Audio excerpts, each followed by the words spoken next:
for this class, I have been working with the chemistry teacher in the science department. She and I have been working together in creating a relationship of trust where we can work together and help her improve her classes. One of the things that she wants to talk about is engagement. So for this first project, we're going to start with the identify process. You will see the current reality and how she and I work together to create measurable goals for her to improve her classes.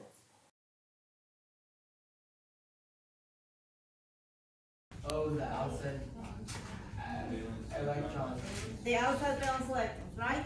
Now, what information do you get from looking at that periodic table and looking at the numbers 1, 2, 3, 4, 5, 6, 7? What is that? What does that represent? The amount of electrons on the outer shell. No, that is No, the amount of the shells. top. The amount of shells. The number of shells, right? So that means that number 1 is going to be the layer or ring that is closer to the nucleus, and as we move down or we increase the number, that means that I'm having extra nucleus that are surrounding the nucleus based on who said that? Who's the guy that said that you have rings and electrons go around the nucleus? Was it Bohr? Yes, it's Bohr. You remember that? Yes? Okay, so we are going to now continue with that, and now we're going to now, what is the, so far, what is the classification of elements in the periodic table? What is what you have learned at this point? Metals. Metals, Metalloids. metalloids, and non-metals, Alkaline right? metals. Oh, yeah. So we have 3. So metals to the left, we have our borderline, which is our point of reference, which is where the metals lie, and then to the right, I have the non-metal. Yes? But that is very generic, right? So now today we're going to learn how that periodic table is broken down based on electron behavior. And in order for you to understand, you need to know what an orbital is, okay? Which is, so let me explain you. So we have seen different scientists, right? So we saw Democritus. Do you remember what Democritus did? He named the atom, and then what Dalton did?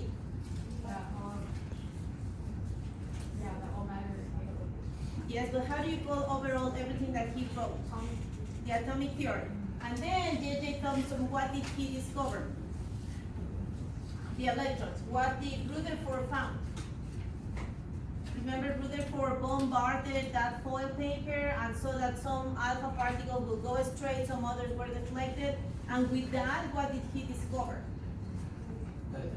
The nucleus. So the nucleus was going to be my center point, and then Bohr came with the idea that the electrons are moving around, right?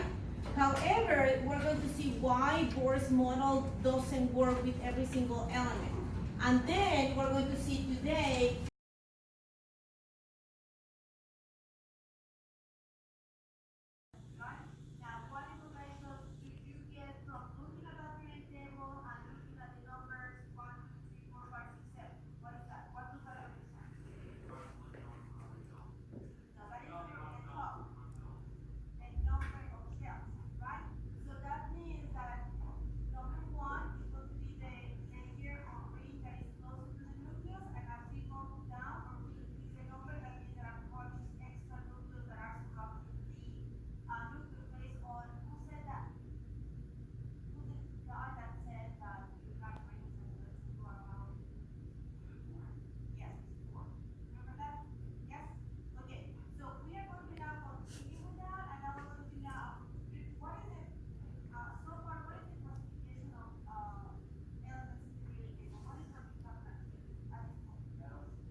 So now I'm going to ask you about some identifying questions now that you have looked at your lesson and you have thought about your lesson.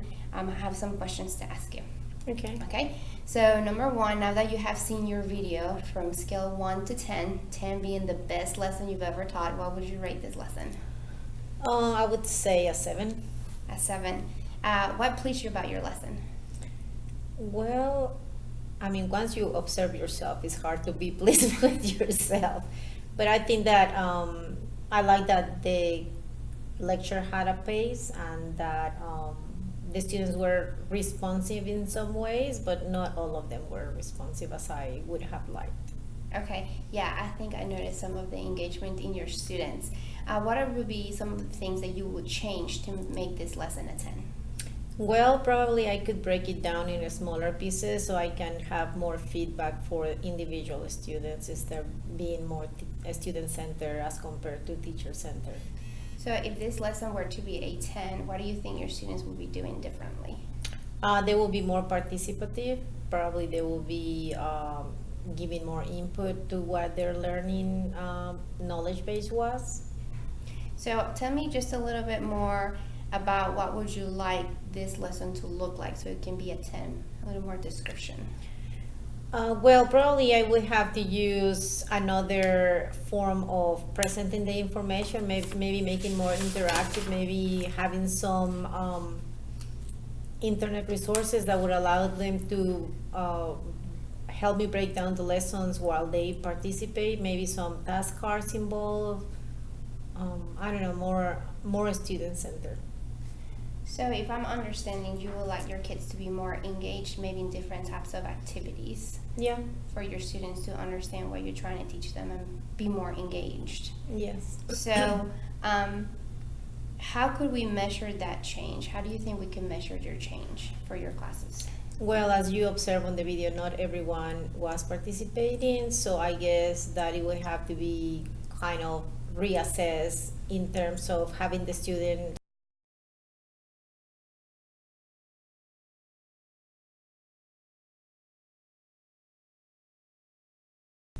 doing hands-on activities and then observe class participation.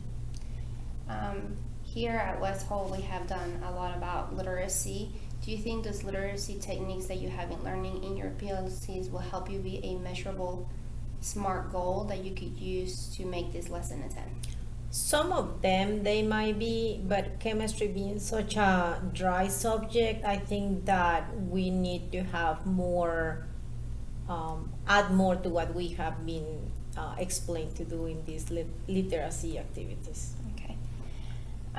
So we talked a little bit about engagement and have more hands-on activities for your students to make this a 10 lesson. Is that would be a goal that you would like to pursue as we continue to work together? Yes, definitely I would like to incorporate more technology integration and hands-on activities. Okay. If you could hit that goal, would it really matter to you? Well, yes, because it will be easier for me to reach every single student. Okay.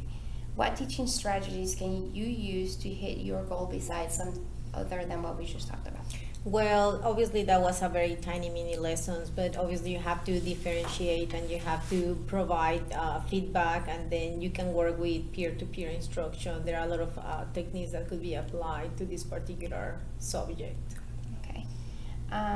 So what are your next steps? So we talked about, some of the things that we talked about was using interactive internet resources. Mm-hmm. And do you think that the next steps will be to reach out your goal is to maybe have a warm-up and then maybe have a little bit of an introduction to your activity and then do a manipulative or an activity? Yeah, I really think that probably the structure of the lesson has to be changed, and probably we will have to do a warm-up followed by something that is interactive. Okay. Well, thank you so much for your time, and we're going to work together so we can reach your goal. Yeah, I love that. Thank you. Thank you.